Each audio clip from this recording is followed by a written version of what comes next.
बहुत समय पहले की बात है। एक घने और सुंदर जंगल के बीचों बीच एक बड़ी झील थी। झील के चारों ओर ऊंचे ऊंचे पेड़, झाड़ियां और फूलों से लदे पौधे थे। यहाँ हर तरह के जानवर और पक्षी रहते थे, कोई पेड़ों पर, कोई जमीन पर, तो कोई पानी में। सब अपनी अपनी दुनिया में खुश थे। लेकिन एक दिन ऐसा कुछ हुआ कि पूरा जंगल हिल गया। एक सुबह कौवा, जो जंगल का सबसे तेज उड़ने वाला पक्षी था, ऊपर से चक्कर लगाकर आया और सबको खबर दी। दोस्तों, मैंने दूर दूर तक देखा है, हमारे जंगल के पास वाले गांव के लोग अब इस झील के पास घर बनाने की सोच रहे हैं। यह सुनते ही सब जानवर घबरा गए। हंस बोला, अगर इंसान यहाँ आ गए तो हमारा ठिकाना खत्म हो जाएगा। झील सूख जाएगी, पेड़ काटे जाएंगे। कबूतर ने चिंतित होकर कहा, हमें कुछ करना होगा। अगर हम एकजुट हो जाए तो शायद अपना घर बचा सके। कौवे की पुकार पर जंगल के सभी जीव इकट्ठा हुए। बिल्ली, चूहा, मोर, हंस, कबूतर, खरगोश, बंदर, लोमड़ी और मुर्गा। सभा झील के किनारे एक पुराने बरगद के नीचे बुलाई गई। मोर, जो अपने रूप और नृत्य के लिए प्रसिद्ध था, सभा का संचालन करने लगा। उसने अपने पंख फैलाते हुए कहा, दोस्तों, यह जंगल हमारा घर है। हमें मिलकर इसे बचाना होगा। हर किसी को कोई न कोई जिम्मेदारी लेनी होगी। सबने सिर हिलाया, लेकिन बिल्ली और लोमड़ी दोनों में झगड़ा शुरू हो गया। बिल्ली बोली, मैं रात को चौकीदारी कर सकती हूँ, पर लोमड़ी का भरोसा नहीं, यह चालाक होती है। लोमड़ी मुस्कुराई और बोली, और तू क्या कम है? मौका मिलते ही चूहे पर झपट पड़ेगी। सभा में हंसी गूंज गई। चूहा डरते हुए बोला, कृपया मेरे ऊपर किसी को मत छोड़िए। आखिरकार मोर ने सबको शांत किया। चलो, झगड़ा छोड़ो, अब योजना बनाओ। कौवा जानकारी जुटाएगा, हंस और कबूतर संदेश पहुंचाएंगे, बिल्ली और खरगोश निगरानी करेंगे, बंदर पेड़ों से रस्सी जैसी बेलें लाएगा, और लोमड़ी, तू अपनी चालाकी का सही उपयोग करेगी। सबने मिलकर काम शुरू किया। मुर्गे को अलार्म की जिम्मेदारी दी गई। जैसे ही कोई इंसान नजदीक आए, वह ऊंची बांग देगा। अगले दिन सब जानवर अपने काम में लग गए। कौवा ऊंचे आसमान से उड़कर गांव की तरफ गया और लौटकर बताया, इंसान अब जंगल में झोपड़ी बनाने लगे हैं। उनके पास कुल्हाड़ियां और आरी है। यह सुनते ही बंदर ने बेलें तोड़कर झील के चारों ओर बांध बना दिया, ताकि कोई आसानी से अंदर न आ सके। हंस और कबूतर ने उड़कर झील के ऊपर से गश्त की। बिल्ली और खरगोश रात में हर आवाज पर नजर रखने लगे। लोमड़ी ने कहा, अगर इंसानों को डराना है तो हमें ऐसा भ्रम फैलाना होगा कि यह जंगल भूतों का है। सब जानवरों ने उसकी बात मान ली। रात को सबने मिलकर एक नाटक रचा। मुर्गा आधी रात को जोर जोर से बांग देने लगा। मोर अपने चमकीले पंख हिलाकर रोशनी जैसी चमक फैलाने लगा।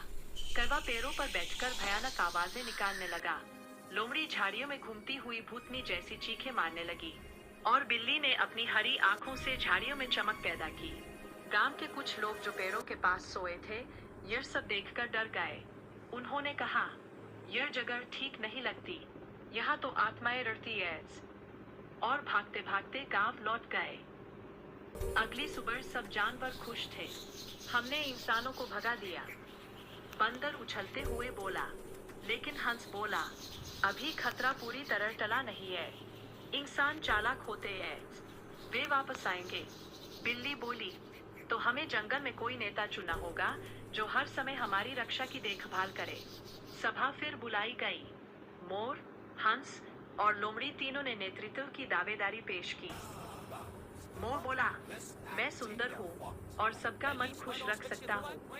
लोमड़ी हंसते हुए बोली, सिर्फ सुंदरता से जंगल नहीं चलता, समझदारी चाहिए। हंस ने शांत स्वर में कहा, सौंदर्य और चालाकी दोनों अच्छी बातें हैं, पर हमें संयम चाहिए, और वह मेरे पास है। सब सोच में पड़ गए। कौवे ने सुझाव दिया, नेता वही बने जो दूसरों के लिए त्याग करे। तभी चूहा बोला, मैं छोना जरूर हूँ, पर देखो, बिल्ली ने मुझे नहीं खाया क्योंकि हम सबने साथ रहने की कसम खाई थी। हमें ऐसा नेता चाहिए जो सबको साथ रखे। यह सुनकर सबकी नजरें मुर्गे पर गईं। वह रोज सबको जगाता, समय बताता और किसी से झगड़ा नहीं करता था। मुर्गा हमारा नेता होगा, कौवे ने घोषणा की। सभी जानवरों ने खुशी से सहमति दी। के नेतृत्व में जंगल ने रक्षा की नई योजना बनाई। हर जानवर की ड्यूटी तय की गई।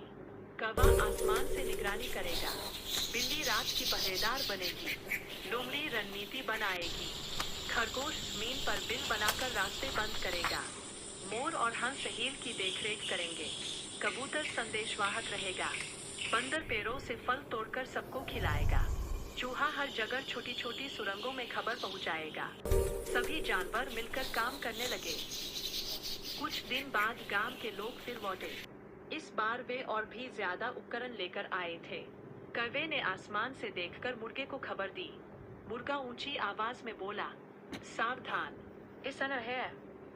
सबने अपनी अपनी जगह ले ली। लोमड़ी ने जाल बिछाया, खरगोश ने रास्तों में मिट्टी भर दी, बंदर ने पेड़ों से फल फेंककर आवाजें मचाई, बिल्ली और कौवे ने मिलकर इंसानों के पास पड़े खाने पर झपट्टा मारा, जिससे वे डरकर भाग गए। और तभी मोर ने अपने पंख फैलाकर इतनी तेज आवाज की कि इंसानों को लगा कोई बड़ा दानव गरज रहा है। इंसान डर गए और बोले, यह जंगल हमारे बस का नहीं। वे वापस लौट गए, हमेशा के लिए। रात को जंगल में उत्सव मनाया गया। मुर्गे ने कहा, हमने इंसानों को नहीं हराया, हमने अपनी एकता से उन्हें समझाया कि यह हमारा घर है। अगर हम आपस में झगड़ते तो शायद अब यह जंगल न बचता। बिल्ली मुस्कुराई और बोली, अब मैं किसी चूहे को नहीं खाऊंगी, क्योंकि उसने भी आज जंगल बचाने में हिस्सा लिया। लोमड़ी ने कहा, और मैं अपनी चालाकी अब केवल भलाई में लगाऊंगी। मोर ने अपने पंख फैलाकर नृत्य किया, हंस ने गाना गाया, कबूतरों ने आसमान में उड़ान भरी, खरगोशों ने कूद कूद कर खुशी मनाई, और बंदर ने पेड़ पर झूलकर सबको फल खिलाए। झील के किनारे चांद की रोशनी में सब जानवर एक साथ बैठे, जैसे एक परिवार। अगर आपको कहानी अच्छी लगी तो चैनल को सब्सक्राइब कर देना।